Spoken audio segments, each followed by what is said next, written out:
Hello everybody, I am showing you today a timing push between Terran and Zerg. Um, I had some earlier timing pushes uploaded, but this is a new and revised strategy, and the reason why it is different from the others that I had is because those were 10-minute timing pushes, sometimes 11 minutes. And I was finding that it was pretty effective about half of the time as I played better and better Zerg opponents. However, I felt like if I could somehow get out even a little earlier, it would be even more effective. So I thought I'd try to take it down a minute to 9 minutes to see if a 9-minute timing push would be more effective. And when it came to the 10 or 11-minute timing push, I was long enough to where you might see some mutalisks in there. If you make mutalisks as fast as possible, then you could see them at the 9-minute timing mark. 9 minute 20 seconds about. So I felt like I need to be attacking at 9 minutes, not 10 minutes if this is going to work. And this is kind of an all-in. I wouldn't say it's totally an all-in because I will be calling down mules, but I will be taking my SCVs with me when I attack. And the reason why is because SCVs are the only melee units that Terran has, and it's so effective to have those melee units because what happens is you create a barrier between your ranged units, the Marines and the Marauders, and the melee units, and Zerg has almost all melee units early game. In fact, even roaches are melee units if they are engaged by another melee unit. So if you have an SCV attacking a roach, the roach actually cannot fire its regular ranged attack. It actually has another attack. I think it's very similar to the Zergling attack rate and power. So meanwhile, your ranged units, the Marauders, the Marines, they will be shooting your Zergling army units from a distance while your SCVs are engaged. So it's so helpful. It really makes a huge difference. I mean, you will not lose one, you'll hardly lose one army unit when you attack like that. So I'm going to build as many barracks as I can in 9 minutes, and as many Marauders and Marines, mostly Marauders if I can help it, units by the 9-minute mark. The only upgrade I'm getting is the concussive shells. No other upgrades. Not going to get stim.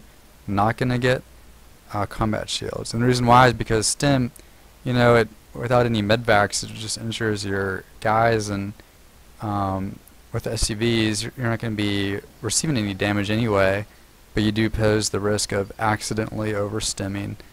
And stimming doesn't help that much either, in my opinion, if you have mostly Marauders against the Zerglings or the Roaches. Just my opinion.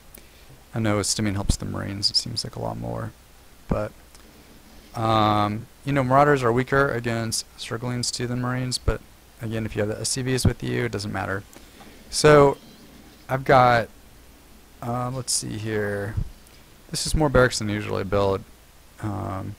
But I had the money to spend and pretty much kept these things going the whole time, building units, or and you're going to have more money too near the 9-minute mark, because if you keep building SCVs, which you should be doing the whole time, because they're warriors too, you can bring them with you. You'll have more warriors that way. And looks like I've got 6 barracks. And you want to make sure you're building supply depots this whole time to stay a little bit ahead of it, because at the very end it's like a bell curve and you're going to be producing a lot more units a lot faster than you were earlier on. So you need to be ahead of the supply curve or you're going to get supply blocked. I mean, with 6 barracks producing a Marauder each, that's 12 supply. So you're going to be using 12 supply every round of units that pops out. And it's pretty much right now is getting to be an 8-minute mark.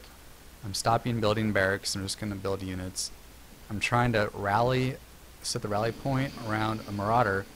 But really, as soon as I get down here, I want to change the rally point to be right around here for the reinforcements, because the Marauder might die. And on this level, you want to be careful too that they don't walk by any. There I go. I'm attacking. And here comes the SCVs. Let me rewind it a little bit. I try to get the Marauders to go first. I used to be more concerned about that because of I thought there might be Banelines, and Banelines do less damage against Marauders. But if I take the SCVs with me, it doesn't really matter as much if the Marines or the Marauders go first. So anyway, I changed the rally point to be over here. On this level, you want to be careful you don't get shot at from these heights if you are having to attack from this angle. But since I know that it's kind of early and I know that my force is so large, and they'll be engaging over here, and he wisely built a building here so that it's kind of a choke, and it works a little bit, but not too much. And again, 9 minutes 30 seconds. This guy's not even going all mutas, and he's popping out a spire.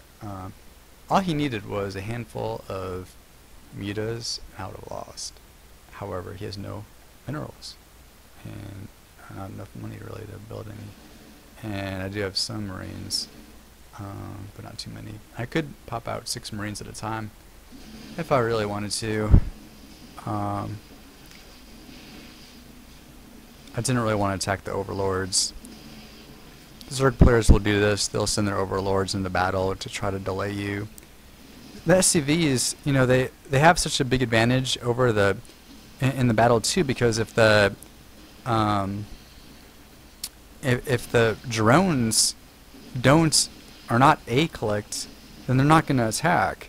So if they're just sitting around and you A-click with your probes, then they'll attack and the drones won't.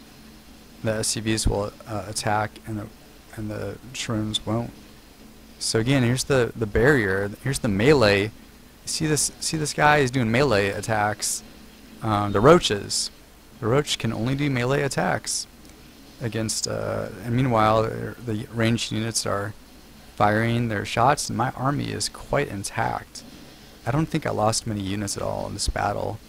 I should be walking up the ramp better here. Microwing a little bit better, and I see the spire, and I say, oh no, I need to kill that right away, because fortunately it wasn't producing any air units. He made a couple of spine crawlers, but to be honest, by the time, even if he did make some mutas, I might have been able to kill all of his buildings and won the game, even if he had some mutas that I couldn't kill. It wouldn't matter, because if you kill all the buildings, then you win the game. You don't have to kill all the units, just all the buildings. So that's it. Hope you guys enjoyed it. Hope you learned something. Hope the strategy could be useful to you as you play Zerg, which in my opinion is the most overpowered race late game. Or maybe Protoss. But anyway, have a great day.